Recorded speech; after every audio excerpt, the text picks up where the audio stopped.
Тогда позвольте представиться. Меня зовут Прокопьева Ирина Олеговна. Я доцент кафедры русской литературы Башкирского государственного педагогического университета имени Ахмады.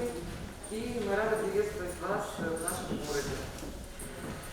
И к вам на встречу сегодня пришли два писателя. Это уфимские писатели, но во многом я думаю, что их назвать уфимскими можно достаточно условно, потому что их творчество прочно вошло в современную русскую литературу. Потому что их книги печатаются, их произведения печатаются отдельными книгами, они печатаются в толстых литературных журналах России, в том числе и Москвы и Петербурга, лауреаты многих литературных премий. И я думаю, что они не обидятся на меня, если я назову далеко не все их регалии, достаточно скромно, может быть, их представлю. И еще позволю себе перед самой встречей буквально несколько слов о нашем университете и о том сотрудничестве, которое у нас идет с уфимскими авторами, с уфимскими писателями. Нам в этой области достаточно повезло. Ну, позвольте представить наших гостей. Это прозаик, публицист, литературный критик, член Союза писателей Российской Федерации Республики Башкортостан, лауреат многих литературных премий, Игорь Александрович Фролов.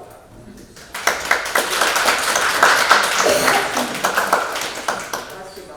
И поэт, прозаик, драматург, публицист, переводчик, возможно, я еще, так сказать, не весь ряд озвучила, член Союза писателей Российской Федерации, Республики Башкортостан, лауреат многих литературных премий, как российских, так и международных, Светлана Рустемовна Шираева. Ну и позвольте несколько слов о нашем университете. Я считаю, что нашим филологам, я понимаю, что вы как раз привезли сюда к нам филологически одаренных детей. И не может быть, чтобы те, кто занимается русским языком, достаточно серьезно не писали либо стихи, либо прозу, либо пробовали себя в каких-то других литературных направлениях.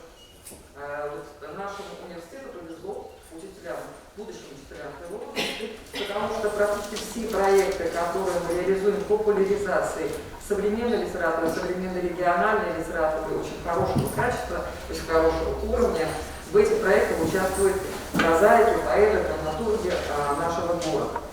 И с 2015 года в нашем городе идет мероприятием, это не хочется называть, такое действие под названием Международный молодежный литературный фестиваль. Сейчас он носит название «Периферия». Вначале у него было название «Горящая гора». И наш университет принимает участие в организации этого фестиваля. И вот в рамках этого фестиваля проходят многочисленные конкурсы по прозе, по поэзии, по переводу, по драматургии, по литературной критике. И если есть желание принять в этих конкурсах участие, то это было просто замечательно. Мы с удовольствием примем работы ваших детей. Потому что членами жюри, которые выбирают лучшие работы, и потом мы публикуем сборники, и делаем это уже с 2015 года, достаточно солидные и интересные, это наши писатели нашего города и известные российские писатели. И самое интересное, что дети, которые отобраны и приглашены на наш фестиваль, начинают работать с маститыми мастерами. Они становятся студентами школы на несколько дней, где они создают свои тексты и потом их снова публикуют. Но среди наших воспитанников нашего фестиваля, представьте себе, есть те, кто получили, ну это 7 класс, да, Эльвира Яникеева, я вот обращаюсь к писателям, это был 7 класс, она получила Пушкинскую премию, которая есть далеко не у всех писателей России. Ну, такая высокая оценка. На базе нашего университета мы с удовольствием участвуем в этом, проходит Всероссийское совещание молодых писателей России. Очень много интересных вещей происходит, круглые столы, диспуты, мастер-классы, семинары писателей. Отбираются интереснейшие тексты. И, собственно, ну, вот такой потенциал творческий в нашем городе, я считаю, что просто огромный. Я надеюсь, что писатель скажет об этом сами, да, Светлана Рустемовна и несколько слов. И если у вас желание есть принять в этом фестивале, то он пройдет в этом году, мы очень на это надеемся. Это связано еще со средствами, которые мы должны добыть для проведения этого фестиваля с 4 октября по 10 октября. И у ваших детей будет возможность поработать с лучшими прозаиками, драматургами России, участвовать в семинарах и участвовать, принять участие во всех мероприятиях, которые мы предлагаем в рамках этого фестиваля. Спасибо, и я вам уже предоставляю слово Светлане. Я с вашего позволения без маски. Да, обязательно помогаю. Вот, дистанция есть же, я думаю, что вот, телефон держу просто, чтобы по времени не промахнуться. Прошу просить, что не подготовила презентацию, то есть я ее просто не прихватила. Честно говоря, не подумала, не сориентировалась вот, в разъездах в последнее время. Вот. Но, безусловно, есть о чем поговорить и так, может быть, даже лучше без презентации, глаза в глаза, потому что у нас, в общем-то, с вами, наверное, одни и те же проблемы, и одни и те же, скажем, одни и те же попытки решения, да, этих проблем. Почему я сказала так слово «проблема», вот, поскольку очень много сейчас работаем с молодежью, именно талантливой молодежью. Вот, я вхожу в аттестационную комиссию Московского государственного института культуры по специальности литературное мастерство, куда, соответственно, то есть ребятишки идут как хорошо пишущие. Вот, постоянно принимаю практически ежемесячное участие в семинарах с молодыми литераторами. Вот у вас, поскольку я так понимаю, что одаренные дети, они так или иначе вот уже очень скоро станут молодыми литераторами. Так? Вот, и, соответственно, когда вот смотришь на пишущих ребят, а пишущие ребята, они же не особенные, вот, они же совсем, им очень часто бывает сложно вот, среди сверстников. У нас идет, вот Ирина Олеговна упомянула, идет линейка проектов, я про нее подробненько расскажу. Вот, но пока вот общий такой вопрос, что именно ребятишки, которые приходят к нам на театрную школу, они очень часто, их очень часто считают странными, да? Вот они немножко не такие, как все. И когда они находят друг друга, вот, обнаруживают, что рядом с ними люди их породы, это просто какой-то невероятный у них какой-то всплеск, ну не знаю, кайф, да, всплеск какой-то радости.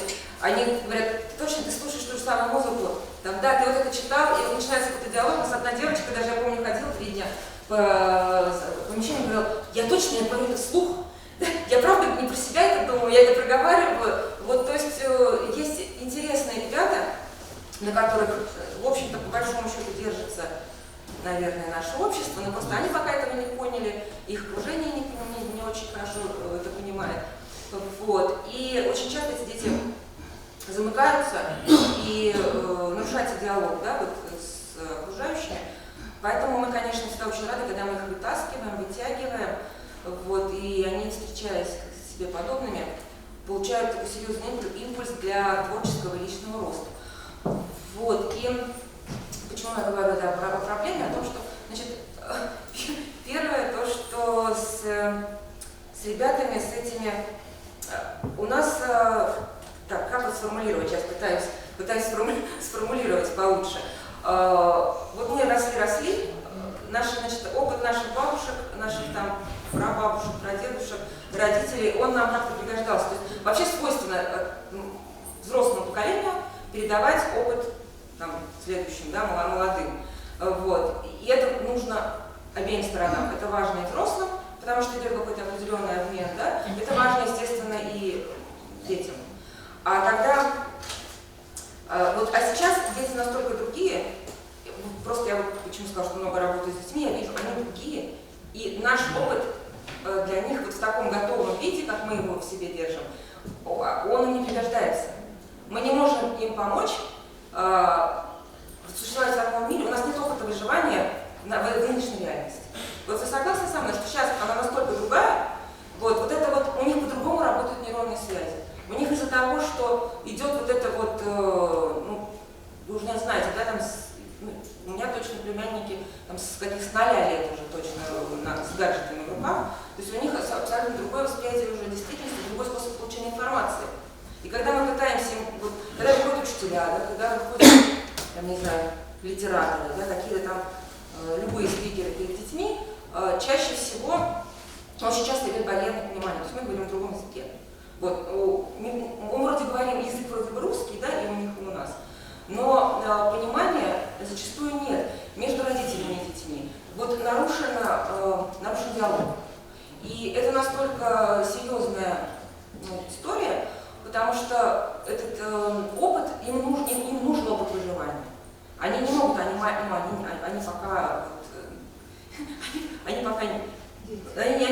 дети, они не пришли готовыми вот какими-то там, не знаю, суперопытными существами. А мы с вами часто достаточно испытываем некоторую растерянность, потому что наше поколение оказалось между формациями, да, социальными. Мы росли с одними какими-то установками в голове, на каких-то, на тех книжках, которые нас формировали. А сейчас даже фильмы ребятишки не могут смотреть, советские фильмы. Очень часто детям фильм кажется замедленным. Вот. Они смотрят и говорят, я не понимаю. То есть вот даже есть ребятишки, которые говорят, то, что снято до 2000 года, мы смотреть не можем. Это да, вот киноязык даже непонятен. Он какой-то вот, невоспринимаемый. Вот. И вот Игорь Юрьевич недавно, ой, Игорь Юрьевич, пожалуйста, Игорь Александрович, все, мы всех называем. Игорь Александрович пострадал,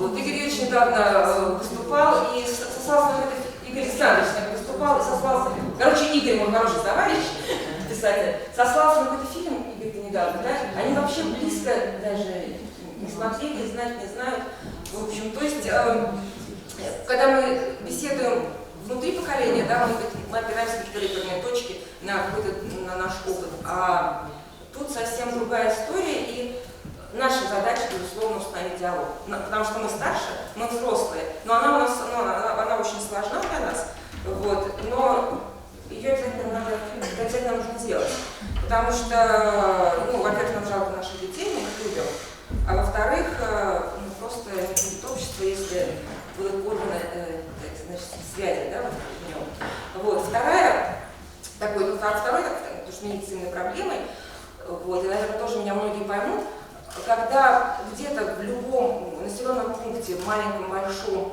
вот, появляется одаренный молодой человек, там, одаренный ребенок, в любой сфере одаренный, там, это может быть физика, литература, все что угодно, его просто выносят в столицу. То есть чаще всего то есть вот появился ребенок, там, оканчивает школу, он обязательно стремится уехать как можно дальше.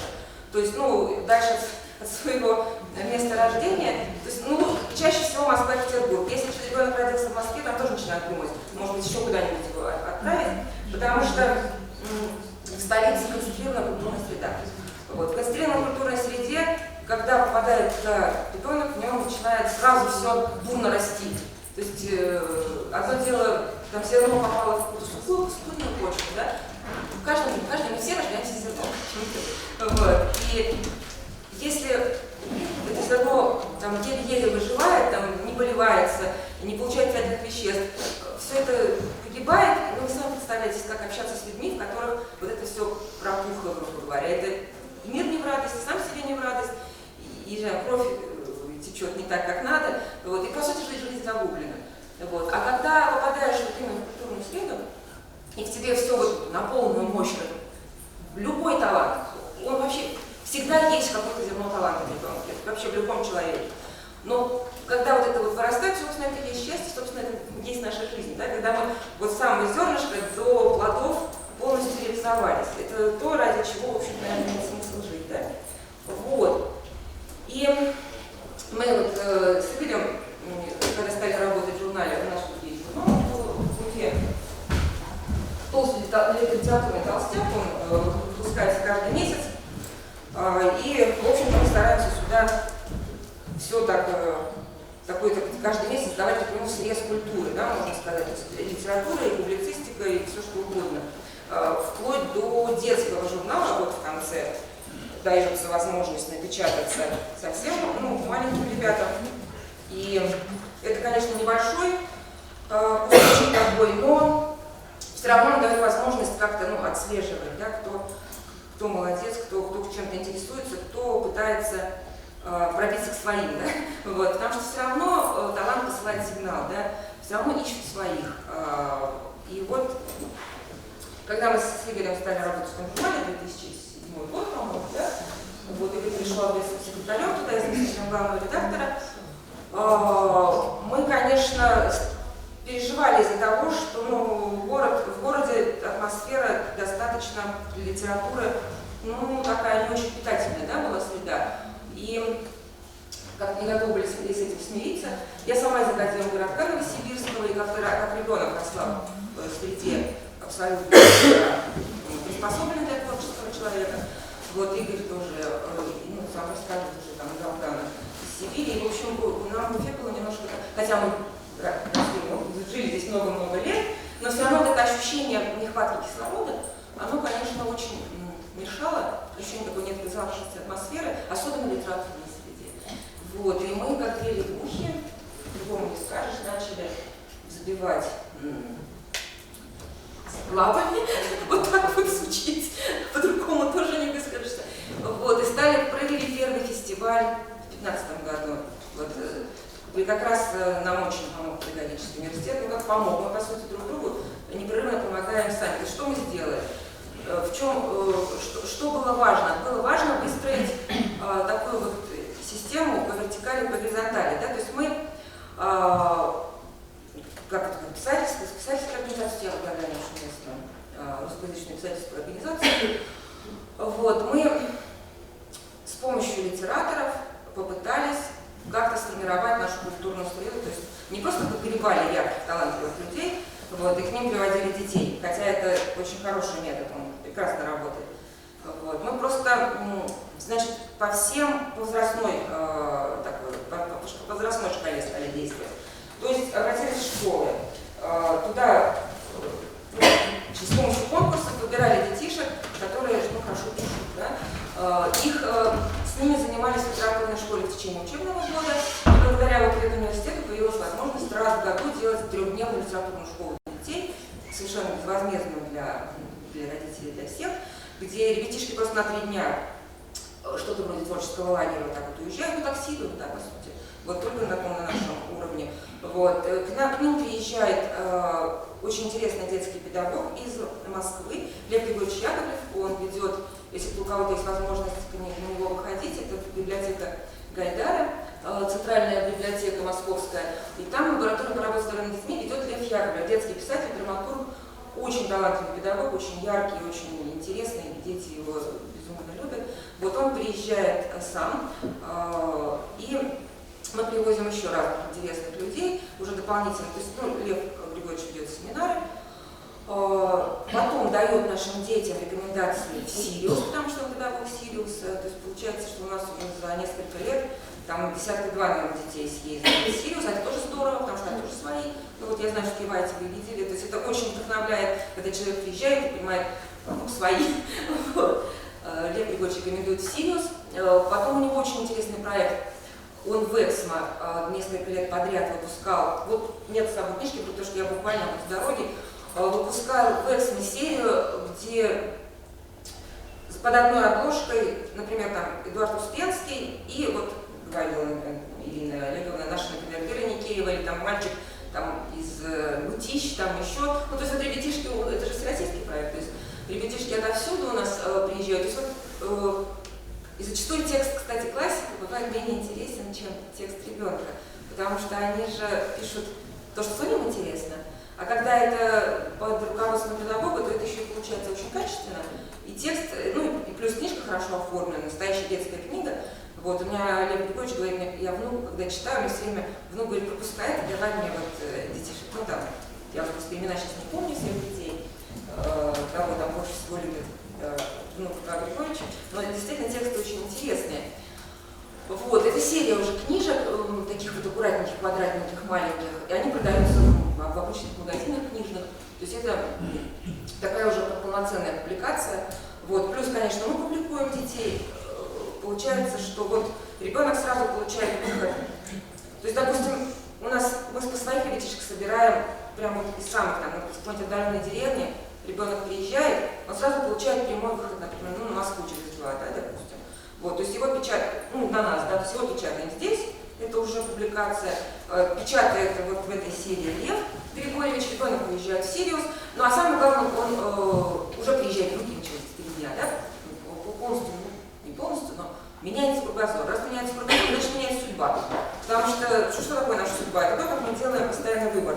Как мы там говорим, здесь да, здесь нет, да, вот, и когда у нас кругозор расширен, то мы, соответственно, наши доходы гораздо смелее, да, получается. Вот, потом наша ребятня подрастает, становится студентами, есть содружество студенческих объединений, постоянно проводятся студенческие разные интересные программы. Потом они становятся молодыми литераторами, а тут вообще отдельная история. Сейчас при Союзе писателей России сформирован такой совет молодых литераторов, Союз писателей России.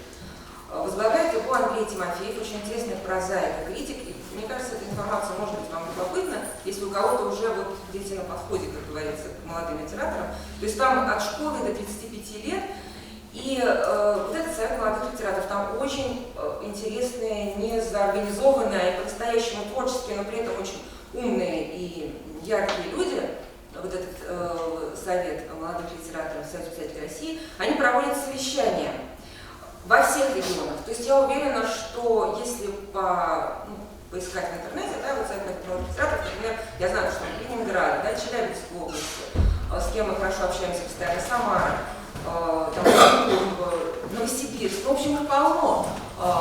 И они проводят совещания региональные. То есть, допустим, я точно знаю, сама принимала участие там, в Воронеже. Соответственно, все, кто поближе, туда приезжают на совещания эти в Воронеж. Там Ярославль, тоже туда вот я ездила, в Челябинске проводится. Ну, то есть идет по России вот такой вот охват довольно сильный, серьезный. Причем ребята звонит тем, что они прямо вот в прошлом году, они приезжали к нам на фестиваль, попросили у меня отдельный день с тем, чтобы посидеть и составить, приехали руководители Совета молодых литераторов из разных регионов, и они, по сути, сделали что-то типа литературной карты молодежной. Вот, они сели, вот часть была онлайн, часть вот прям приехавшие, и они целый день работали, наносили прям вот точками по именам, есть какие яркие имена есть, да, какие есть издания, которые печатаются и так далее. Они просто вот создают литературную карту молодежную. То есть современный молодой писатель не оставлен без присмотра. После этих совещаний что происходит? Рекомендации, публикация, контакты очень серьезные, контакты с издательствами идут, участие в премиальном процессе. Это все, что нужно молодому литератору, по сути, оно вот в готовом виде существует. Вот. Есть в вузах сейчас часто открывают специальность литературное творчество. Это вот фонд Женгики Московской государственной культуры, там, правда, небольшая, сейчас группа небольшая, осталось 5 человек, был бюджет у них, был бюджетных 5 мест и 5 мест коммерция, по-моему, вот в этом, этот год тоже и прошлый декабрь мы разговаривали, у них только коммерция осталась. Но по-прежнему тоже институт берет, и еще есть несколько вузов, в которых есть специальность литературное мастерство. И это не... У меня мальчик поступал из моей школы по моей рекомендации в АМГИК, и сейчас он учится на 3-м курсе. Мальчик невероятно одаренный из нашего маленького города Нефтекамска. Его папа говорил, и что? Вот у меня сын, там 1,90 м, он сейчас пойдет и будет на специальность литературное мастерство. С какой бумажкой он будет, как он будет вообще, кем он будет, как он будет жить, как он будет зарабатывать себе на жизнь. Вот. Ну, говорю, во-первых, там у них еще специальный дополнительный переводчик, плюс же сейчас все равно издательства есть, их много, несмотря на то, что там какая-то электронная книга, да, появляется. Те же электронные книги все равно издаются в тех или иных издательствах. Вот. Выходы этим издательствам все равно нужно работать. И даже если человек не будет там суперизвестным писателем, все равно кусок хлеба будет всегда, потому что литературная среда сейчас в России. В России есть полноценная литературная среда. Есть писатели, которые живут литературным мастерством, есть писатели, которые очень хорошо живут литературным мастерством, вот, и мы их знаем лично, вот, и, в общем, стремимся к ним войти в число, так или иначе. Вот, то есть, что важно, что хочется прям донести, да, что, во-первых, хорошо там, где мы есть, да, то есть не обязательно Москву или в Питер, к тому же ребенка, особенно, например, девочек. У меня самой 2 детей. Вот, я знаю, как страшно ребенка отпускать куда-то. То есть, с одной стороны, страшно отпустить от себя, потому что ну что там будет, да, а с другой стороны, держать около себя тоже нельзя. Вот, у нас где был пример, в литературной школе несколько лет занималась девочка очень талантливая, очень яркая, мама просто с ней, вот, она с ней была везде, и когда у нас школы еще летние были, и выездные школы, там по 12 дней, по 2 недели, мама просто спала в одной постели с ним. То есть это было абсолютно вот, зацикленность на этой девочке, она жила ее интересами, ее текстами, продвижением ее текстов, но в итоге я не удержалась в тот момент, я понимала, что сейчас будет конфликт, видимо. Я говорю, у вас крылатый ребенок, а вы посадили ее в аквариум, как аквариумную рыбку, и держите вот в этой вот, ну, стеклянной колбе. Если ребенок крылатый, ему нужно дать простор, чтобы эти крылья полностью раскрылись. Нужен простор для полета. Их нельзя вот таким вот искусственным образом в эту коробку засадить, в банку действительно засовывать. И в итоге, ну вот уже мы с Игорем как раз в Петербург возили детей в литературную школу. Мама настояла, что она поедет с нами. Я говорю, у нас будет 2 педагога и группа.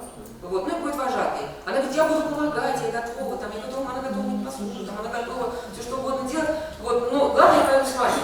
Вот, во-первых, и она мешала общаться своему ребенку с другими детьми. Потому что не устанавливается контакт. А все на нее смотрят криво. Ну, что это какая-то там с мамой. Мы тут все тусим, да, вот мама такая. Вот.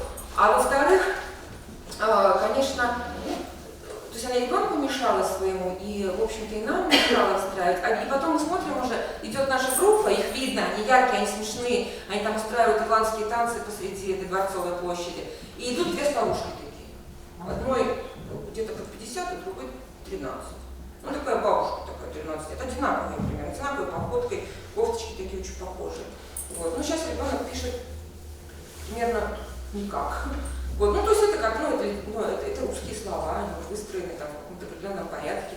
Но это не литература, вот, а девочка была очень, ну, прям серьезная премия получала, серьезно участвовать в этом процессе.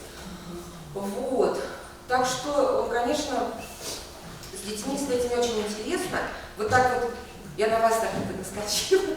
Может быть, да, делать, может быть, как-то в форме диалога интересно было. У вас, может быть, есть вопросы? Я примерно просто сказала, в чем я варюсь, и мы можем как-то делиться какой-то информацией, каким-то, если вам интересно, если нужно что-то. Прежде чем я тут Игорю передам слово.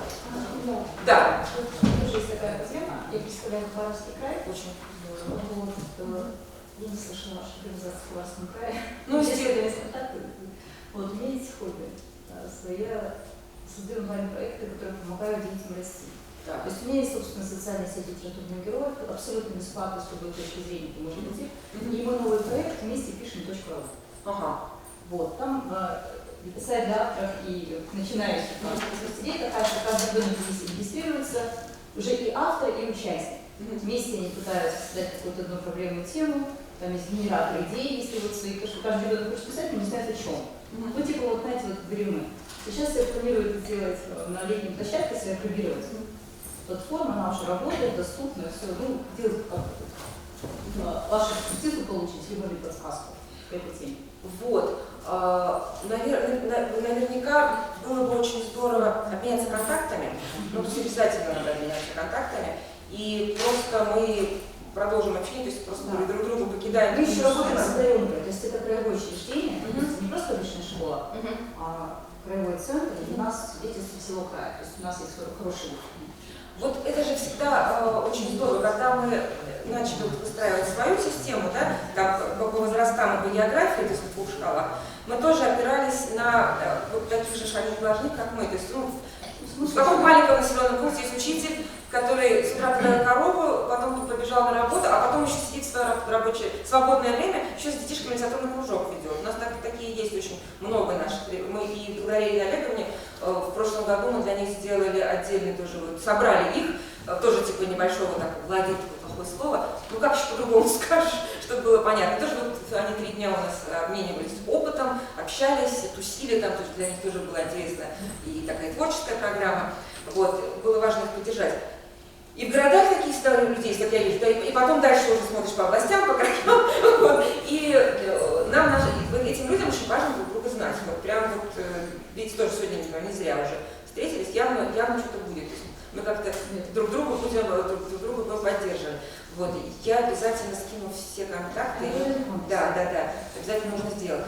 Вот, то есть, если по выходу, то вот можно присылать журнал, кстати, работа, но единственное, что для вас это будет просто, наверное, на сайте, потому что трудно имеется в виду, что будет в журнале, но как получить, то есть либо это его надо будет присылать, в принципе, это возможно, мы высылаем авторам за пределы республики журнал, вот, ну и плюс он будет доступен, естественно, каждый номер у нас всегда вывешивается на сайте, его можно там скачивать, можно смотреть, можно электронную версию получать, но в принципе вот такая публикация. Плюс, конечно, еще кучу делаем разных книжек. Я вот пущу даже по рядам. На прошлом фестивале мы сделали такой путеводитель. Бесполезный путеводитель от Фуда Андромеды. Просто все ребятишки, тут у нас разные, включая одна девочка наша московская, которая к нам постоянно приезжает в литературную школу, вот эту вот, говорила Ирина, что называется Корифея, всероссийский есть проект. Это литературная школа Корифея, там Корифея и слово Корифейские горы. Просто шифрован у нас там вход, вот большой Корифеи. Вот. И ежегодный фестиваль Корифеи, вот ежегодная литературная школа. Детишки, вот там из кучи населенных пунктов, они вот тут все перечислены. И ребята просто писали, ну, обо всем, что им интересно. Что не знаю, о чем там говорят родители, да, о чем там, какие особенности в каком-то условно населенном пункте, о том, что им интересно, чем они живы. И в итоге получился вот такой, ну, путеводитель, ты приходишь и открываешь и понимаешь, что вот, как вот в Салавате, например, вот такая. То есть, причем это очень хорошая литература, здорово иллюстрировала наша питерская художница, наш друг большой. Игорь расскажет, как мы в Питер привозили детей, наверняка, ладно, Игорь, расскажешь? Вот, а то я буду трендеть, всем надоем ужасно. Ну, очень так вот, такие и тексты очень живые, и картиночки. Видите, что мы стараемся делать не такие неформально, да, чтобы не такие вот были скучные ученические сборники, а чтобы это было все ярко. Вот я могу так отправить, блистать, потому даже приятно взять руки детей, потому что как только начинается какое-то формализаторство, вы сами знаете, они тут же раз и закрылись, им это уже все, им это уже не нужно. А раз они закрылись, то они остались по эту сторону железной двери, они там одни, им страшно. Вы знаете, да, сейчас что с детьми происходит, какой сейчас депресняк у них идет. И я не сразу понимала, когда вот они писали, даже у них в прозе проскальзывает и в диалогах режешься, там, ну вот, видели, да, ребятишки, что у них эти засечки на руках? Нет, не смотрелись? Да видели, ага, кивались, да, то есть это было понятно. Вот, и до чего это потом доходит, тоже, к сожалению, не знаю. А это же происходит не просто, это же не баловство, это же нестерпимые боли душевные. Это от душевной боли. Вот. Кто закивал, тот видел все эти ручки. И ножки, и пузики, и все, что у них там угодно. Вот. Это потому что я четко в этом уверена, и, наверное, даже мне сложно будет разубедить, это потому что нарушен диалог. Потому что мы друг друга не понимаем. Вот. Они нас, мы их. Вот. И это прям стало уже такой глобальной проблемой. Вот. И это про литературу, я считаю, в том числе, потому что слово формирует действительность, что вы там говорили. Да. У меня два вопроса, если нужно. Первый, вот в отношении формального подхода к работе с одаренными детьми, формированию творческих способностей и так далее. Я это вам использую. Не знаю, как в других регионах, но у нас очень много объявляется конкурсных сочинений чаще. За последнюю неделю это конкурс сочинений, посвященный Гагарину. В это же время это конкурс сочинений «Письмо солдату». Тут ваше отношение к этому скажите, пожалуйста, потому что мы детей практически, силой мотивируем, оценкой мотивируем. Это формализованный подход. Это первый вопрос. И второй вопрос. Вы все-таки у нас писатель. И очень хотелось бы услышать, какое-то ваше произведение, в котором вы поднимаете те проблемы, о которых вот сейчас говорили. Проблемы современного человека. Я, наверное, как-то вам на вторую часть вопроса? На первую или вторую, да? А можно, и, наверное, сейчас один, и я тоже, да. Просто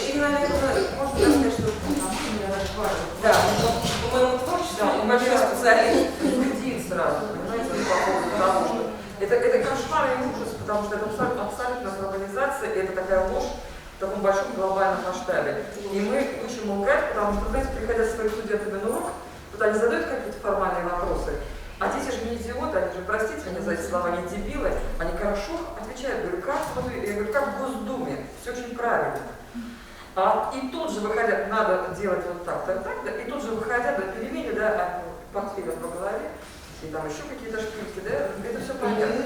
И я вот по поводу неформализации. Вот когда дети приезжают к нам в литературную школу, даже москвичи сказали, как у вас весело, как у вас интересно, говорит, и как скучно в Москве, говорит, да неужели? Да, Писала, потому что это концентрированная среда. И вот мы даем задание, причем, о чем хотите написать? Ну вот как-то писали о тракторе, как-то писали о колобке, там разные темы. То есть вот дети выбирают сами тему, и можно я только одну сказку, это не формализовано абсолютно. Ребенок написал, вот они за ночь сочиняют массу текстов, потом зачитывают, обсуждают, спорят, как редактор, вот здесь не то слово, не то заглавие, не тот финал, у тебя фабула не так. То есть вот сидят вот такие вот пикарисы, 4 класс, да, и там еще про фабулу еще что-то себе говорят. Вот я перескажу этот текст. Про колобка. В одной большой стране жил царь Колобок, и он решил, не Колобок, царь, и он решил жениться. Он решил жениться, стал ухаживать за француженкой, та вышла замуж, потом его бросил, там вот сюжет вот так разворачивается. И финал этой замечательной сказки, которую сочинил ребенок, не ешьте французские круассаны, а ешьте русские блины. То есть вот, совершенно парадоксально. Там была французская булка, которая упала и разбилась, и получился русский блин. Да, я не помню, что рассказывал, но помню, что очень хохотала над этим блином. И это черный юмор. Колобок решил повеситься, не получилось. Еще раз решил повеситься, опять не получилось. Да? Известный анекдот детский, да, с черным юмором. Тогда он решил сброситься с 9-этажки. Сброситься, так получились. Первые русские. А вот опять русский блин. Да. Ну, совершенно замечательно. Уникальные тексты. Весело, не скучно, но зато не про свою родословную не надо писать мучиться, да? Не при всем уважении к русском солдате. Но это же скулы сводит от этого безобразия. А у Светланы Рустемовны очень много текстов, совершенно замечательных. Я просто рекомендую вам их прочитать. И замечательная повесть «Ниже неба». Это про нашего художника-реалиста башкирского Касима Давлетдиева. Потрясающая просто повесть. Сразу скажу, неинтересно, зачем башкирского художника? художника? С мифологией начала, да, там очень много тюркской мифологии. И вообще судьба человека, такого романтика. Замечательно. Вот, кстати, детям я советую и проверяю на своих студентах тексты замечательные «Чудесами Святой Магдалины». Потрясающий абсолютно текст о девочке непонятного возраста, которая непонятно как зачала ребенка, и там вот о страшных совершенно вещах, да, и в то же время то, о чем мы не говорим с нашими детьми. То, что мы не объясняем абсолютно, то, что мы не поддерживаем, не объясняем, как появляются дети на этот свет, и какая должна быть ответственность за все это. И это тоже не в формальной, и причем в потрясающей форме. Знаете, это талантливый прозаик. И рядом, вообще, здесь я могу загадывать желание, потому что рядом со мной я потом предлагаю свое место сюда. Вот, можно я попробую тоже ответить? Большое спасибо, Ирина. Я вам изолированно говорю, потому что мы очень много работаем вместе, уже давно дружим.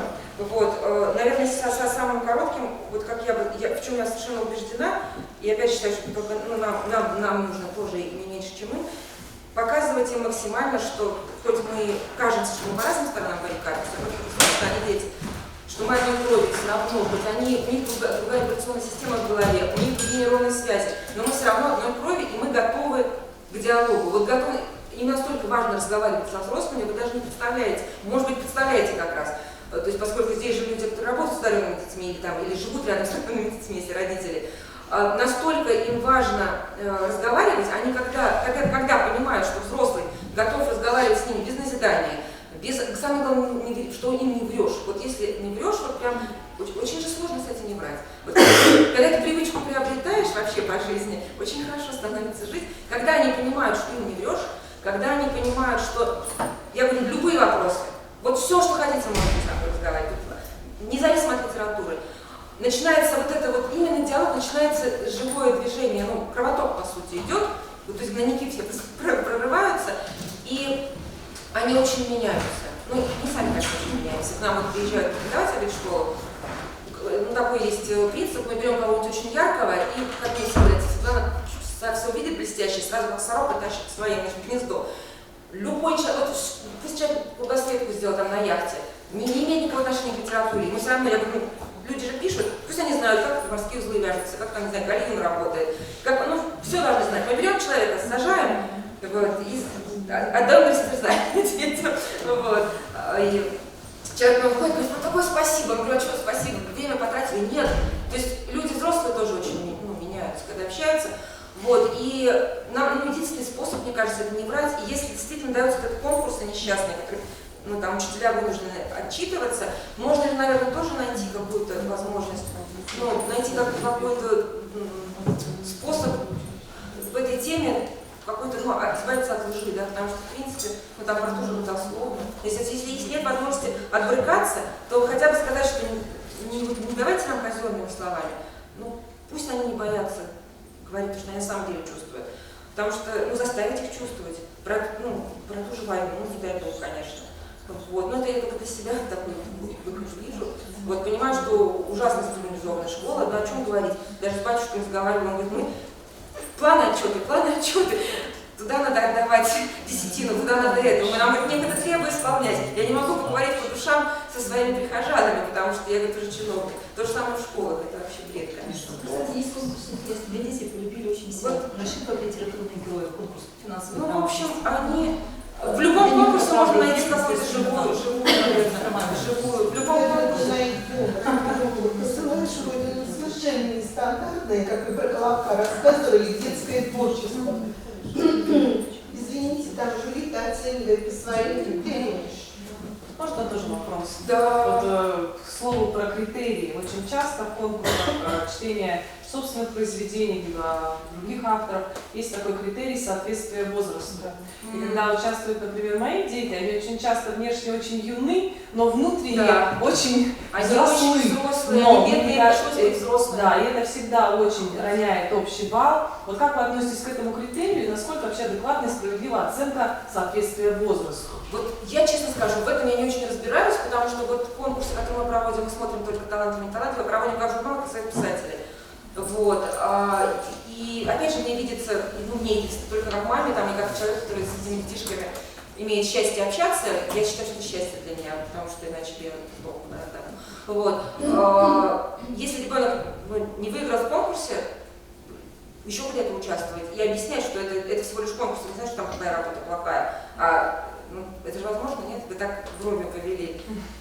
То есть, конечно, они хотят выиграть, но, в общем, разговаривать. Потому что как только мы перестаем разговаривать, Баксвелл, по-моему, такой вот американский психолог, он, когда я прихожу после работы психологом домой, а у него самого 5 детей. И дочка мне там идет какими-то своими проблемами. И я думаю, я лучше хочу посидеть и уже там где-то под пледом почитать книжку, у меня нет сил отвечать на вопросы. А потом я вспоминаю всех этих детей, которые прошли через меня в течение дня, все эти несчастные, там, не дай бог, конечно, там, самоубийцы и там, юные мамы и так далее, и думаю, представляю, что моя дочь попадет в такой же кризисный центр, и я выдыхаюсь и начинаю с ней разговаривать. Ну, то есть это, мне кажется, мы обязаны разговаривать все время. Просто, иначе нам беда, и им беда. Просто надо разговаривать очень честно. Вот.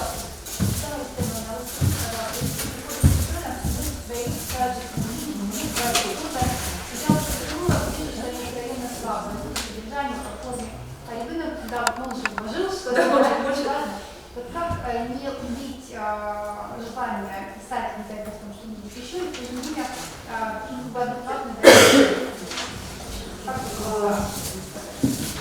Вот когда я сталкиваюсь с такой ситуацией, да, всегда очень трудно.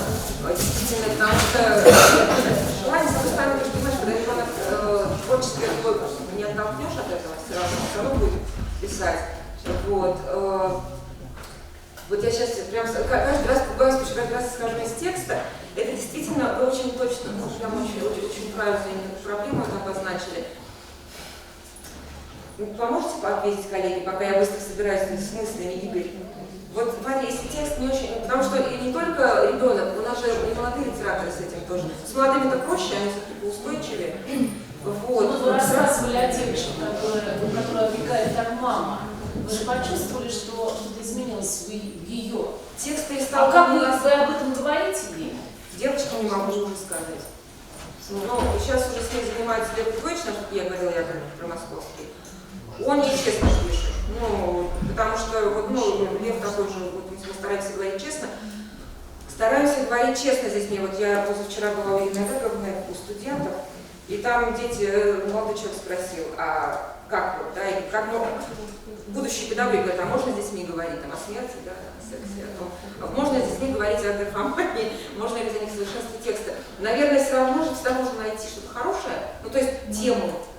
То есть найти, все равно сначала что-то хорошее, сказать, что вот здорово, что ты пишешь вообще. Это значит, что пытаешься установить диалог, ну я обычно говорю, значит, раз ты пишешь, значит, ты пытаешься установить диалог со Вселенной через вот стихи или через эту прозу. Другое дело, когда ты пытаешься договориться, вот когда ты говоришь, например, с мамой, у тебя каша во рту, или там не с мамой, с товарищами, и тебя не могут понять. Раз ты устанавливаешь диалог с помощью текста, твой текст должен быть понятен. Вот, то есть в нем не должно быть каши, да, вот этой вот. Все звуки должны быть правильные, все слова правильно выставлены. Давай разбираться. Ну, то есть мы садимся и пытаемся, и когда он сам уже разбирает на составляющие, как это, сборка-разборка механизма, и когда раскладывает, и он понимает, что не работает. Вот, то есть понимаешь, вот этим стихом ты не донесешь послание до кого-либо. Вот если ты влюблен в девочку и написал эти стихи, там бывают девятиклассники, такую ерунду пишут, жуть, про любовь, да. Вот я говорю, то есть если дашь этот стих девочке, ей очень понравится факт, что ты написал стих. Сам факт понравится. Но будет ли она, почувствует ли она ответное чувство? То есть будет ли ответное чувство? И что вообще такое ответное чувство? Ты начинаешь уже на эту тему разговаривать, и он сам понимает, что не то. У нас была ситуация, это, конечно, очень важно сравнивать. Мы проводили, по-моему, чуть ли не первый корифей, и мне написала девочка ВКонтакте, девочка-инвалид, живет дома на домашнем обучении, колясочница, и, видимо, с ней очень нянчится в плане вот тоже текстов, да, что одаренный ребенок, что прям вот молодец. И она говорит, можно принять участие у вас в фестивале? Я говорю, можно, ну там уже конкурс, но все, ну, у нас на фестивале всегда 8-часовой концерт, в который половина идет там детская часть, очень сильного уровня, вторая взрослая, это прям, ну, это правда очень круто, к нас приезжают там группы Люмин, Аквариум, ну, все хорошее, интересная вся. Я говорю, без телефушки, так вот разговариваем. Вот, и девочка мне говорит, а какое место я получу? Я говорю, вы получите возможность выступить на открытом микрофоне. Ну, если у вас есть физически такая возможность, то есть если вы приедете сопровождающим, мы вас поставим около микрофона, коляска, понятно, поставим около микрофона, и вы сможете прочитать свои стихи. Ну, не больше, не дольше, там, 5 минут, максимум, лучше 3 минуты. 5 минут это тяжело будет слушать. Она говорит, а место какое я получу? Я говорю, какое вы хотите? Она говорит, ну, первое. Я говорю, знаете, первое место у нас получила девочка, которая пишет лучше меня. Это правда, это вот Яна Савицкая из Бирска. Я говорю, она пишет стихи лучше меня. Она у нас получила первое место. Я говорю, у вас вот возможность выступить, все. Потом мы долгие были переговоры с сопровождающими, там ребенок еще мог, понятно, потерять сознание, в общем, я говорю, имейте в виду, рок-музыка, ну, то есть у нас прям очень жесткие, там могут быть басы и так далее, если ребенку плохо, ну, то есть имейте в виду, либо не привозить, либо привозить и иметь возможность сразу там как-то эвакуировать, какую-то помощь оказать. Мы вам им выделили место специальное, там, ну, чтобы у них был какой-то простор, свобода. Вот. Девочка открыла в итоге этот концерт, чтобы ей не... Вдруг она плохо себя будет чувствовать, пока дождется своей очереди. Мы ей говорим, давайте она первая выступит. Вот у нас там вступление музыкальное, вышла музыкальная группа детская, они сыграли, выкатили эту девочку, она очень нарядная. Она приехала, она в этом кресле сидела, в шапочке какой-то такой очень красивой. Вот видно, что ее прям, ну, она сама нарядилась, класс, по-моему, 8-й. Она сказала, буду читать стихи, собственно, сочинения.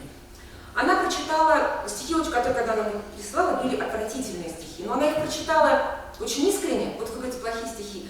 Видно, что она это все равно чувствует. Не складно, но она это вот говорит, это ее беспокоит по-настоящему.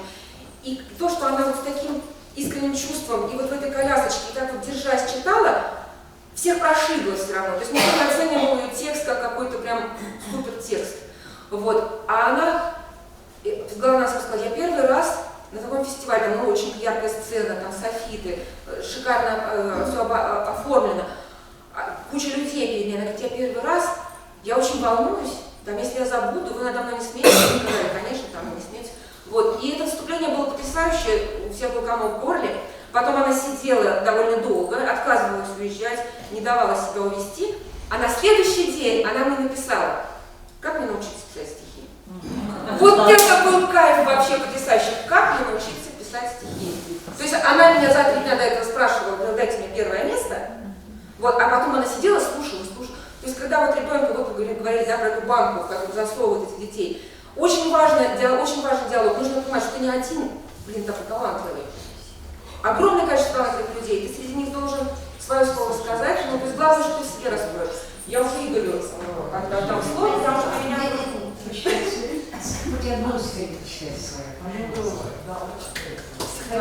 Как я прозаик. Стихи есть. А?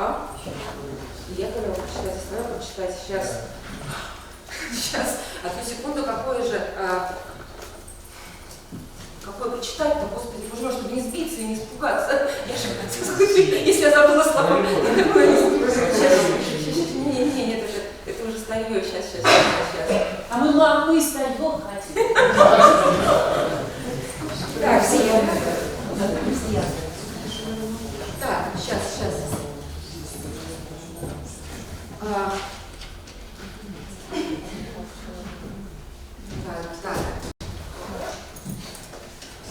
Глотнуть морозного с утра, разинув рот для причастия, и прочь пойти, дрожа от счастья под синь небесного шатра, почувствовать, выходит смерть из обновленных капилляров. Мир никогда не станет старым, пока дыханием согрет, пока замерзшая трава хрустит арбузно под подошвой, пока раскрытая синева и белый хлеб на землю крошит, пока среди других прохожих мы дышим воздухом земным.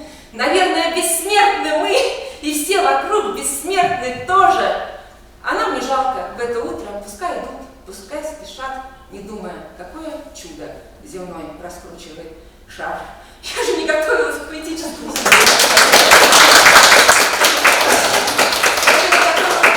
выступлению. Вот. Когда же вы готовы хотя бы 2 минуты быстро переберешь, какие стихи читать? У нас потрясающе получилось. Сейчас попробую вспомнить недавнее. Наверное, только и осталось, Ариф, сдирая с брюха дрянь, раскрыть... Так, можно я ВКонтакте посмотрю у себя? Вот. Потому что читать старую программу, вот говорит Игорь, что читай стихи, которые уже там 10 лет читаешь на автопилоте в любой момент, разбудят и... У меня у самой просто нет куража читать старое, понимаете? Вот, хотя, наверное... Вот, я все-таки попробую наизусть, не буду я увлекаться. Наверное, только и осталось, Ариф, сдирая с брюха дрянь, расправить занемевший парус пути в открытый океан. Пусть лопнут якорные цепи, пусть вырвет левый борт, наплюй, твою пробоину залепит волны случайный поцелуй. Он будет влажным и некрепким, но ты с освобожденным дном взлетишь стремительную щепкой в водовороте ледяном. Дрожа от свежести свободы, от знания, доки не нужны, сравнившись с теплым мелководьем, восторг и ужас глубины. Неукротимо и смиренно среди фрегатов и трирем передвигайся по вселенной, где нету гавани совсем, где принимается за гавань уютный отраженный блик, в котором, разучившись плавать, суда врастают в материк. Вот какая такая. Спасибо, что дали возможность вспомнить стихи. Вообще пишу прозу, и вот про чудеса Святой Магдалины скажу только, что это такой очень спорный был текст, достаточно вот сейчас он известный. у меня и легко находится на этом интернете. В Омске недавно было поставлено Как называется? «Чудеса не Святой Магдалины». Я Светлана Чураева. Вообще Светлана Чураева легко погуглить. Вот. И я очень горжусь, что мне довелось дружить с Игорем Фроловым. Вот. То, что мы уже 12 лет соратники, плечо к плечу, то есть мы не вывозим детей в литературную школу. И то, что когда мы проводили первый фестиваль, когда мы что-то мечтали о фестивале, потом, когда мы проводили, к нам приехал Максим Машков, это учитель, организатор самой первой, собственно, интернет-библиотеки в России. И я ему говорю: Максим, как вы приехали в Уфу на незнакомый, на неизвестный фестиваль, у нас там тогда все было непонятно как сделано. Я говорю: Максим, вы взяли и прилетели, у вас был такой занятой, известный человек, там было очень много крупных писателей, официальных. Он сказал: я приехал, чтобы пожать руку Фролову. Я, говорит, знала его заочно и хотела пожать ему руку очно, и ради этого я прилетела в Уфу. Вот это было очень классно услышать.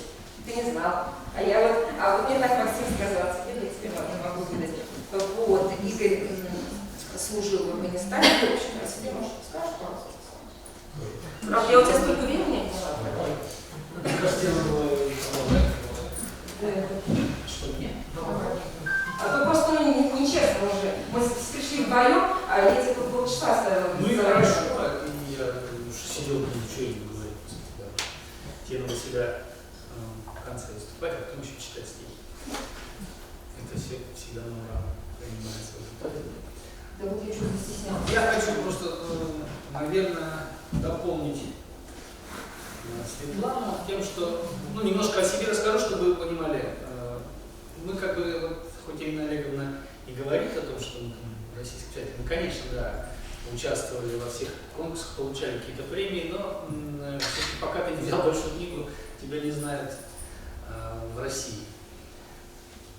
Я, да, конечно, узких, широко известных узких кругов, я понимаю.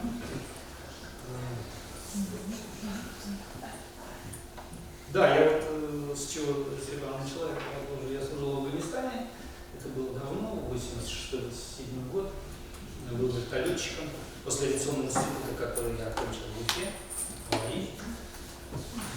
пошел круговичником, офицером, а когда уже вернулся,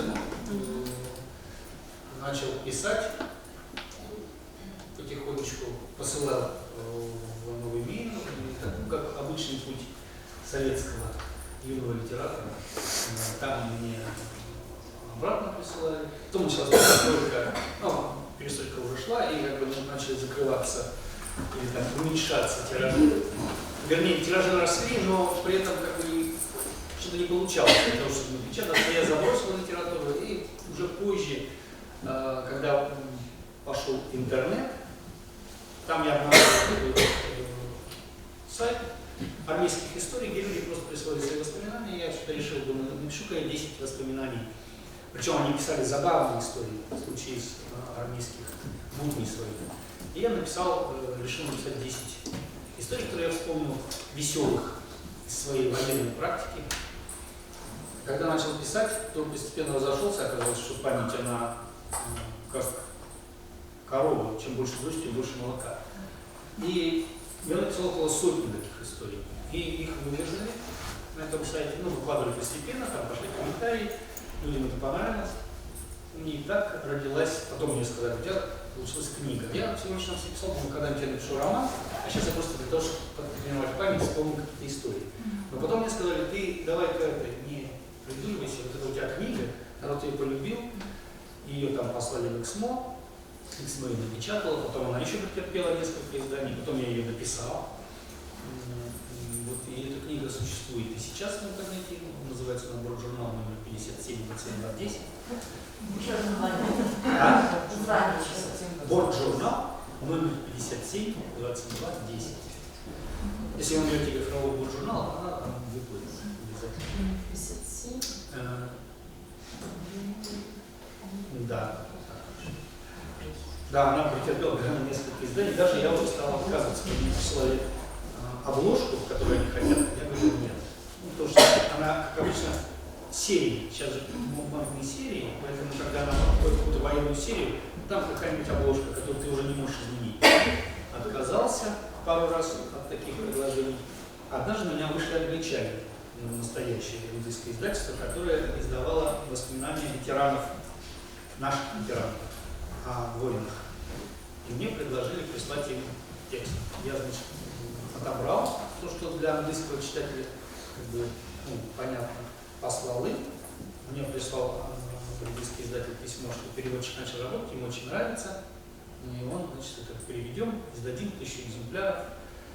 Все хорошо будет продаваться в английских магазинах. Я думаю, ну хорошо. А через какое-то время мне написал снова издатель, сказал, знаете, когда ваш текст попал в отдел продаж, то они сказали, мало крови. Да, советский вертолетчик не может. И таким добрым. Надо было показать, как летует.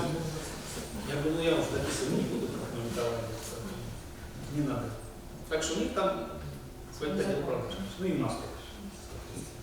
Теперь. Ну а сам, конечно, я человек не кровожадный, я всегда пишу о любви. В основном мои рассказы, кто не знает, они тоже специалисты на творчестве. Потому что Ирина Олеговна вместе с нами, мы помогали ей, создала единственный, я считаю, такой проект в России, как «Хрестоматия» уфимской прозы. Вот такая толстая книжка.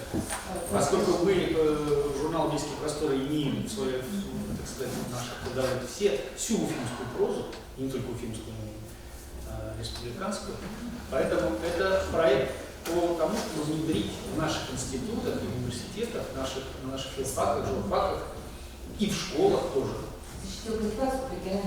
Да, изучение, то есть, я не знаю, может быть, даже как скажешь, потому что я считаю, это очень важно, когда есть в регионе своя литература, и о ней можно говорить ученикам и студентам. И по этой программе вот пишут сейчас по нам курсовые работы, и дипломные работы пишут по нашему творчеству. Не только нашим соседям, по творчеству наших писателей местных, российских. И российских тоже, да. А потом был такой у нас великолепный критик и поэт Александр Косынов в 90-е годы, который и начал новую литературу, новую страницу, постперестроечную уже.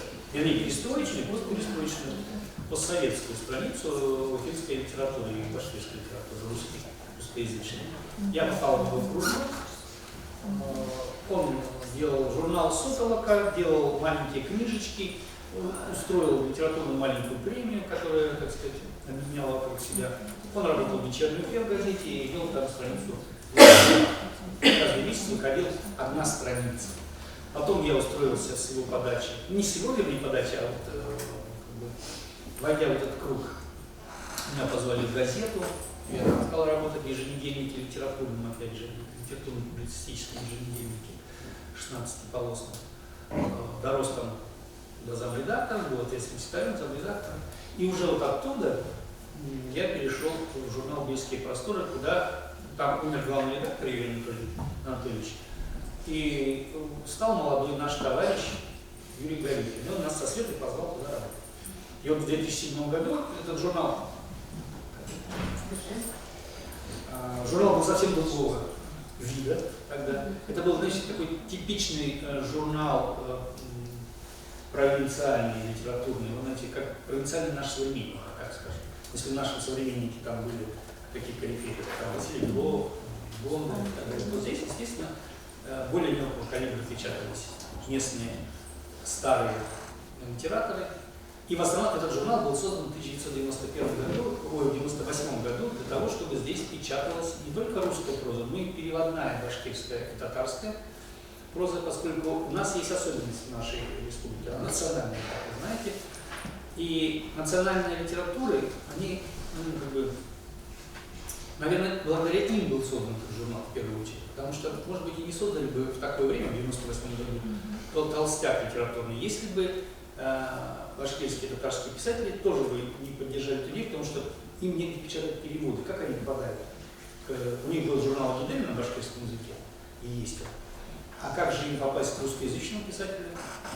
Только через русский толстяк, русскоязычный. И поэтому, естественно, в этом было и плюс, и минус, потому что мы уже не могли быть свободны в, так сказать, выборе для того, чтобы приглашать со стороны людей, варягов, как мы их называем, из хороших российских писателей, не только наших, поскольку у нас на Толстой литературный журнал с трудом набралось тогда авторов именно русскоязычных. Но и башкирскоязычные, и татарскоязычные писатели, у нас, поскольку союз писателей состоит из 3 секций, башкирская, татарская и русская. То естественно, что эти все писатели, члены союза писателей, они всегда могли принести и печататься. И их могло быть даже больше, чем русских писателей, потому что русских писателей все-таки было тогда не так много. И мы вот начали работать. Начали с того, что мы поменяли обложку. Это была такая здесь совсем другая обложка. Я даже показал вам, она была очень серая, соответствовала, как мне казалось тогда, содержанию. На самом деле, конечно, содержание было лучше, чем обложка. Но тем не менее, мы сразу взялись за дело. То есть мы начали, во-первых, для того, чтобы этот журнал стал чем-то и стал известен в России, сюда нужны были российские писатели в первую очередь, а не только наши. И мы посчитали так, что если рядом с нашими писателями, и с башкирскими, и с русскими, будет здесь какие-то российские хорошие писатели, то это пойдет только на пользу нам, потому что мы будем стоять рядом, мы будем учиться, во всяком случае мы будем смотреть, мы не будем страдать провинциализмом. Хотя это страдание у каждого свое, потому что я всегда не мог понять, как можно, если у тебя есть в руках там, Лев Толстой, да, там, Чехов, ну, там, любые современные писатели, книги, то совершенно не обязательно жить в Москве или в Петербурге для того, чтобы быть или стремиться быть хорошим писателем, а не ориентироваться на местную литературу. Вот так, с такой идеей мы начали реформировать журнал. Реформировали обложку и содержание все полностью, естественно. Хотя от того, чтобы печатать переводы, мы уйти не можем, и мы их вынуждены печатать, а переводы часто бывают даже хуже, чем оригинал, потому что для того, чтобы хорошо переводить, нужен и сам тот человек, который пишет на русском языке, нужен хороший подстрочник, который, как правило, тоже делается не так уж хорошо. Нужна работа с автором, ну, то есть это проблема перевода, секции перевода, которая тоже у нас не в очень хорошем состоянии сейчас, потому что сейчас же и денег нет на то, чтобы платить переводчикам, поэтому проблема перевода это отдельная проблема. Ну, и мы начали с того, что начали попытаться приглашать поэтов, искать. А с интернетом это легко стало это сделать, найти, смотришь, бац, хороший поэт, приглашаешь его, особенно если он мало печатается где-то, особенно сегодня. Вот так мы завели дружбу с московскими поэтами, с питерскими поэтами, с целыми группировками великолепных, я считаю, гениальных даже поэтов, с другими городами со всеми, с журналами завели дружбу. У нас начали печататься такие писатели, как Юрий Гуда, Леонид Юзефович, ну, поэты самого разного, так сказать, направления. Потому что у нас не было такого, чтобы мы выдерживали двух направлений, ну, например, ученическое, да, или либеральное какое-то, или городская литература. Мы ориентировались только на талант, и вдобавок к тому, что мы стали приглашать писателей и поэтов, мы еще создали критический отдел. Для того, чтобы можно было... У нас там Кирилл Кудинов писал, нам, обдирая 3 толстяка, например, это «Новый мир», «Знамя» и «Октябрь». Потом мы решили расширить это, начали брать критиков, которые обдирали, как вот мы знаем, журналы региональные, «Урал», «Волга» и так далее, «Сибирские огни». То есть мы охватили всю страну, в принципе, этой критикой. И вот это как раз оказалось весьма удачным ходом, потому что эта критика начала, поскольку у нас там еще были какие-то зубодробительная девушка Валерия Жарова, которая начала громить, например, там, как философство Молотова, да, критиковать, ну, грамотно, но при этом очень едко. У нас начинал свою карьеру нынешний критик, так сказать, Александр Кузьменков, который тоже никогда никого не хвалил, только ругал. Вот эта ругань, оказалось, она очень зацепила людей. Тут же мы начали обзирать и книги, выходящие, которые получали премии. И мы доработались до того, что на нас чуть не подался Алексей Иванов. Иванов. За то, что Кузьминков написал «Пермяк соленый муж». Это его не агент же, а там... Да, это агентша решил. Ну а потом он нам сказал, когда он тут ездил, на день Чубайса делал, он говорит, я могу к вам зайти, поскольку вы меня как-то оскорбили, я уже, так сказать, вас за людей не считаю. Нет, ну он чувствует его совсем. Да. И вот это как раз вот, наша критическая линия вывела журнал на российскую арену. Потому что начали читать, те, кто печатался в «Новом мире», в «Знамени», начали читать антиобзоры, и сами эти журналы начали читать, и ссылаться на нас начали. И в конечном итоге Виктор Топоров, критик питерский, известный, скандально известный, часто, но сейчас уже он умер, царство небесное, он написал мне письмо, что не хотели бы вы сделать «Бельские просторы» знаменем региональной литературы против московских журналов. Да, я говорю, нет, вы не хотели. Тем более, что у нас там была еще история, как нас не взяли в этот журнальный зал, да, моя переписка до сих пор где-то с этим, из «Нового мира» человека болтается. Была серия писем странных. Но все это работало на нашу, как скажем, популярность. Мы были весьма известны вот где-то вот на рубеже 10-х годов. 12-й, 15-й. В 15 году мы сделали фестиваль «Горящая гора». И уже люди приехали на Бельские просторы, зная, что это, в общем, журнал интересный, известный, человек, совершенно разный, но талантливый характер. У нас, я считаю, вот этот период, когда у нас еще тогда деньги были, нам еще давали деньги, мы могли людям платить тем же критикам гонорары. А когда у нас кончились деньги, когда нас оптимизировали, как у всех, вот после 2014 года, началась Детям даже платили гонорары, сейчас уже все, сейчас дети бесплатно. И уже у нас, конечно, не всякое. Какой же человек будет бесплатно читать чужие тексты, в том числе. Поэтому мы теперь как бы находимся уже на состоянии таком. У нас если раньше было 15 человек в редакции, то сейчас 5 человек осталось. Ну и с урезанием всех гонорарных фондов, то так же. Да, но мы, и вот тут-то как раз, я считаю, что мы со Светланой поняли, когда мы пытались организовать какие-то... У нас был, например, клуб «Гамбургский счет». Тоже очень интересный проект был. Когда мы набирали писателей, задавали один текст одного из них, ну, кто соглашается, и эти писатели все его обсуждали. И потом это печаталось здесь. И поэтому можно было лица приятно, не лица приятно обсуждать. А у меня была еще мечта, чтобы мы все-таки сделали когда-нибудь настоящий литературный конкурс. А настоящим, я считаю, литературный конкурс – это анонимный. То есть, когда человек присылает координатору текст, координатор знает его настоящую фамилию, но сам он не участвует, он вообще находится в стороне, и свой псевдоним. И под этим псевдонимом потом эти тексты все рассылаются участникам.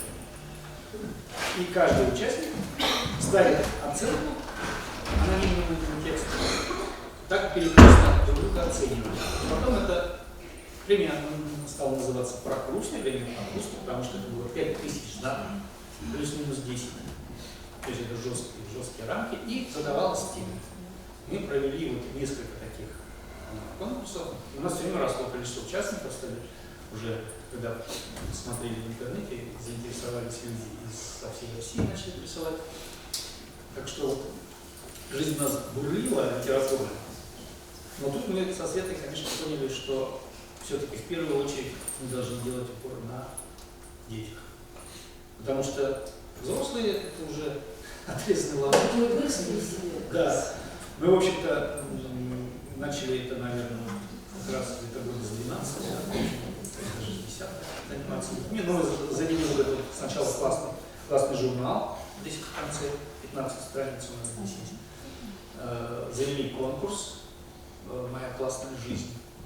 И под этот конкурс разные темы люди пишут, потом мы собираем, у нас доходит до того, что вот в том, в концертном зале педуниверситета собирается 400 человек, например, на награждение, то приезжают все дети, их сопровождение со всей нашей республики.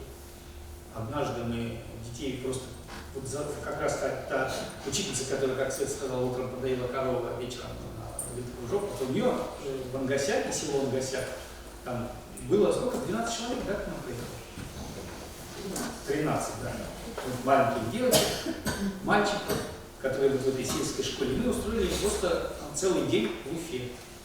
Они ели, значит, катались на наших теорах, да, в парке. В театре кукол, они за кулисы ходили, им показывали, как делают кукол, ну и так далее. У них был большой, да, спектакль, целый такой вот день в столице. Уже сколько таких групп. Да, и вот я как раз вчера ко мне приходила, снимала Сусанна Миносян. Она тогда была маленькой девочкой, и вот она выросла, учится теперь в педуниверситете, и она как бы уже почти профессиональный писатель, потому что она участвует в конкурсах драматург. Ну так Розали, которая работает теперь в Бельских просторах, была маленькой девочкой. То есть мы уже вырастили смену, которая нам помогает. Да. А ведь когда мы начинали, ну, не было человека, на которого можно было опереться для того, чтобы организовать, да, чтобы сказать, там. А сейчас эти дети, они выросли, и они помогают нам очень сильно. Ну, даже берут на себя часто какие-то.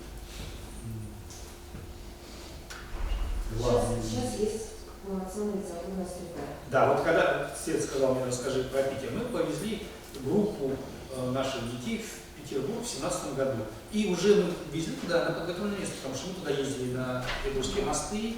Там уже есть целая группа во главе с Галией Люхиной. Великолепная, я считаю, гениальная не поэтесса, а поэт, естественно. И нам сразу организовали встречу в Союзе писателей с детьми. Вы будете, кто пришел и обсудил тексты этих людей. Валерий Попов, председатель Ленинградского отделения групп Бродского. Ну, Валерий Попов — это известнейший советский писатель, единственный клубный. И когда-то, интересно, что было, когда я приехал из Афганистана, я написал небольшую повесть, послал ее туда-сюда, и вот ее взяли в Аврору, в Ленинградский журнал. И написал мне письмо Валерий Попов, что я рекомендую в Аврору, но потом Аврора что-то там захерела, не успел, ее там порекомендовали какой-то альманах тоже закрылся, и так вот я как бы первый мой опыт на этой повести закончился. И вот тут я встречаю Валерия Попова, я дарю ему свой журнал, в котором есть, как сказать, та самая маленькая повесть, написанная еще в те времена, которые рекомендовал сам Валерий Попов. Это было для меня вообще это замыкание судьбы спустя там не 40 лет, ну 30. И мы когда приехали, нам организовали вот эту встречу тоже по полной. Наши друзья в Петербурге. Поэтому вот эти связи, и они к нам потом приехали на нашу, они к нам приехали на Горящую гору в 2015 году, мы устроили фестиваль «Горящая гора». Мы сюда приезжал Леонид Юзефович и многие интересные писатели со страны, из Нижнего Новгорода, из Новосибирска, из Челябинска, отовсюду. И вот тогда у нас это был наш первый фестиваль, такой вот крупный, который мы сейчас выиграли из Семена. Да, можно сказать, организовали все вот так. В ручном режиме все это проходило, дико нервно. Но теперь уже, да, прошло 8 фестивалей под эгидой корифеев. Спокойно, потому что вся структура есть, и все люди знают, что делать. Поэтому, да, вот, никогда не нужно опускать руки. И действительно, вот эта проблема, особенно сейчас с ЕГЭ, что люди, которые хорошо сдали, уезжают учиться сюда, а здесь остаются люди, студенты, так сказать, абитуриенты среднего балла, которые остаются в местных университетах. Здесь они выучиваются учителей, которые в свою очередь. То есть, что происходит отрицательный отбор сейчас. Я не знаю, что с этим делать, но вот как раз создавать культурную обстановку в своем регионе, который считается провинцией, обязательно нужны такие люди для того, чтобы стараться здесь задержать культуру. Поэтому я даже вот сейчас, у нас сейчас идет программа, и довольно острые споры здесь, как наш ПГУ и наш Уфимский авиационный университет, они один большой, пошли в государственный, который делает преподавателей, да, и учителей, и тот, который делает инженеров и научных, так сказать, сотрудников. Это все слить, объединить, вот как бы профессура против. Но дело в том, что я, например, думаю, что, возможно, программа 100 больших университетов, которая намечается, ну, по, наверное, американскому по западному типу, где будут студенческие кампусы,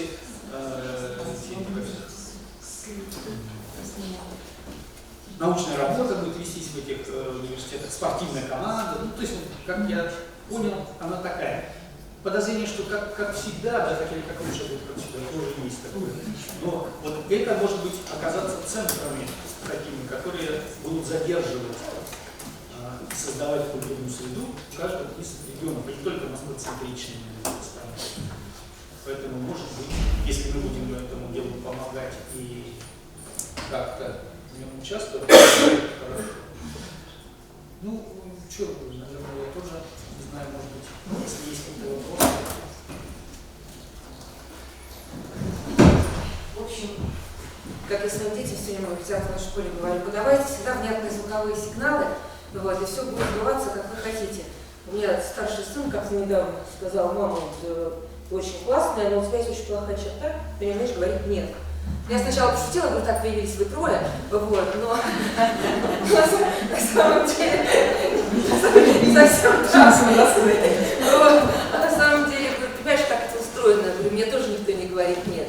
То есть, когда мы с Игорем сказали, что воздух пахнет затхлостью, надо что-то делать, просто начали делать и все. Еще, наверное, важно то, что мы со Светой из Сибири. Люди активные. Вот, и большинство мероприятий, там, всяких событий происходит так: выдают грант, а потом его пилят, а потом что-то надо отчитаться и на эти кусочки сделать. А мы шли с другой стороны, и на нас наехали на идиотов. Мы хотим сделать то-то, то-то, вот, дайте нам возможность это сделать, потому что это не нам лично надо, а это надо вот город, в котором мы живем и так далее, не только в нем. Вот, я ходила, всех пинала, говорю, у тебя есть автобус, дай мне автобус, у тебя есть зал, дай мне зал. Вот, у тебя там есть это, дай-ка вот это. И в итоге все срабатывало, все получается, и мы живем в постоянном, не в какой-то вот жуткой действительности, где все плохо, апокалипсис и так далее, а мы живем, в общем-то, с ощущением постоянного чуда. Потому что когда приезжали в Питер, не только в Питер, там во многие города, мы вывозим ребятишек иногда из таких совсем маленьких населенных пунктов, где там Уфа считается столицей. Вот, мы как-то там возим Суздаль, Москва, Питер и так далее. Если мы приезжаем в Москву, то принимает писатель России Иванов, кстати, классный дядька, полковник, вот, и в свой выходной приезжает, показывает детям, как писатель работает над рукописью, на примере рукописи Шолохова «Тихий дом», например. Вот, Андрей Тимофеев, где я говорила, Совет молодых литераторов возглавляет, он тут же чего-нибудь находит, если мы там в гостях китайская писательница, он притаскивает детям китайскую писательницу. Лев Яковлев, я помню, вот мы привозили, пишет мне: Света, что, как дела? Я говорю: Лева, мы привезли в Москву ребятишек, но к тебе не идем, я знаю, что ты в Швейцарии. Он говорит: нет, я ночью прилетела из Швейцарии, отменяю всю программу, сейчас мы все сделаем по-другому. Ну, он такой интересный. Да, я сейчас тоже расскажу, буквально как раз мы заканчиваем. Вот, и Лев Григорьевич примчался, договорился в каком-то театре, московском театре, где ставили его пьесу, какой-то очень интересный, подпольный такой, он не то что подпольный, в подвале, ну очень креативно, там все очень классно сделано. И для детей пришел этот несчастный какой-то заспанный режиссер этого театра, открыл, и там детям сделали отдельную программу. То есть какие-то постоянно такие чудесные вещи. Потом в Питер приезжаем, у нас в Салисбург аквариум из старого еще состава Андрей Решетин. Он проводит сейчас фестиваль старинной музыки на стоянии поставлены старинные инструменты, и на них вот изображают, играют музыку барокко. И он детям, он договорился сам во время своего фестиваля, когда ему было вообще не до нас. Он договорился ради 18 детей из Башкирии, он договорился в Ломоносовском музее, чтобы дали зал в свой выходной, во время, то есть музей был на выходном понедельник, вот, чтобы нам его открыли, провели детям экскурсию, все это совершенно безвозмездно. Сам приехал со своими артистами, и они сначала прочитала лекцию о литературе барокко, о русской литературе барокко, от которой я сама просто обалдела, я вообще не понимала, что это может быть настолько здорово. А потом они еще с музыкантами на старинных инструментах сыграли для детей. Причем, когда Андрей играл, он дышал на струны, потому что жилы были, скрипка была, струны были из жил, они синтетические, не металлические. И когда он на них дышал, менялся звук. В общем, это было что-то такое, что мне пришлось идти за колонну и там рыдать, уже на исповеди так плачешь, не можешь остановиться, потому что это было невероятное ощущение, это такие были вибрации. Леонид Юзефович, у нас наш очень мощный писатель, российский, наверняка вы знаете, дважды лауреат большой книги, он пришел к детям, принес им подарков огромное количество старинных монет, он историк, старинные монеты, и сидел с ними там, проводил очень интересную встречу. В Пушкинском музее сделали экскурсию, сам директор водил. Он говорит, я так давно не водил экскурсии, так оказывается прикольно, я так от этого отвык. То есть мир всегда отвлекается. Вот что самое главное. И это важно донести до детей, мне кажется, потому что, ну, чтобы они понимали, что не так все плохо, что не настолько все страшно, что если ты готов к диалогу, если ты готов как-то, вот если как писателям молодым в наше время говорю, меня спрашивают, что самое главное, чтобы быть писателем? Я говорю, не быть прыщом. Они говорят, это как? Я говорю, ну потому что когда человек, вот я вот самый такой крутой, самый гениальный, я, вот, и начинает раздуваться, и перестает слышать других, и, собственно, от него ничего уже не идет. И образуется, то есть кровоток нарушается, и образуется такой прыщ, и он еще разрастается, и человек говорит, вокруг все плохо, все гной, все дрянь, не возможно там жить, все плохо. Вот. А когда идет вот, обмен постоянный, идет постоянный диалог, вот, у нас, кстати, педагогический университет, я очень восхищена, потому что Ирина защитила в Екатеринбурге кандидатскую по финской прозе. Вот, ей сказали, ничтожная тема кандидатская, нет никакой финской прозы. Вот, ну а закончилось тем, что аплодировала просто комиссия аттестационная, и региональная литература сейчас изучается на российском уровне.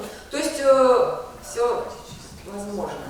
Не так все страшно. И главное, что с детьми нужно, конечно, вот насчет диалога. Я сейчас как раз сталкиваюсь с этим, потому что говорила, что дети уже не могут смотреть советские фильмы, да? У меня 6 лет ребенку, мальчик. Вот, я с чего начал, когда уже он сознательно усвоил, мы начали смотреть все эти детские сказки, которые мы смотрели, все эти электроники и так далее. Он все это воспринял, то есть он код получил вот этот. А? Он вообще не малотравный. Вот. А что произошло, когда 6 лет, вот этот год в садике, последний садик, выпускной, они уже все, они там варятся в компьютерных играх, в гаджетах. Хотя мы ему не даем, но все равно он это получил. И что, я начал вместе с ним изучать это, вот эти все амунгасы, там, Cartoon Cat, я не знаю, вы там не знаете, но я расту теперь в этом. Это сплошные убийства, трупы, предатели, кровь. И я попытался, значит, ну, если там не отрицать, то возглавить, да, процесс. Но когда я начал вникать, то есть вот мы хотим все быть предателями. Я говорю, почему предатель? Как называется по-английски? Он говорит, импостер. Я говорю, импостер это не предатель, это мошенник, плут, обманщик. Во-первых, не надо подменять понятия. То есть они все хотят быть предателями вот в этой игре.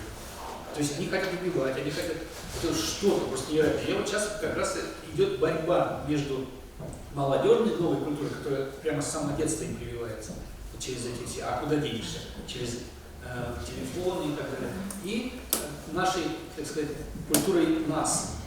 Мы-то с родителями понимали, мы тоже там мы могли не любить там сначала песни, чем ты старше становишься, тем ты больше любишь песни наших родителей и вообще и так далее. А здесь прошел огромный раскол, я всегда говорю, это раскол среди тысячелетия, вот все, что было до этого, теперь наши дети, они отплывают на этой линии. Нужно как-то с ними постоянно перепрыгивать туда и плыть вместе. Потому что но этим как раз мы пытаемся заниматься. Большое спасибо. Я извините, что мы есть у вас. Прошу прощения, это не вопрос, а надеюсь, я выражу не только свое мнение, впечатление, что здесь вы говорили о создании культурной среды.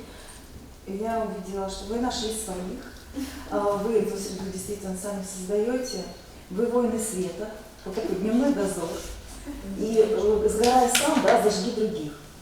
Я вам желаю, чтобы гореть, чтобы вы горели и творчески, заражали детей вот этим своим свечением, вам творческого вдохновения и слова признательности. Спасибо огромное.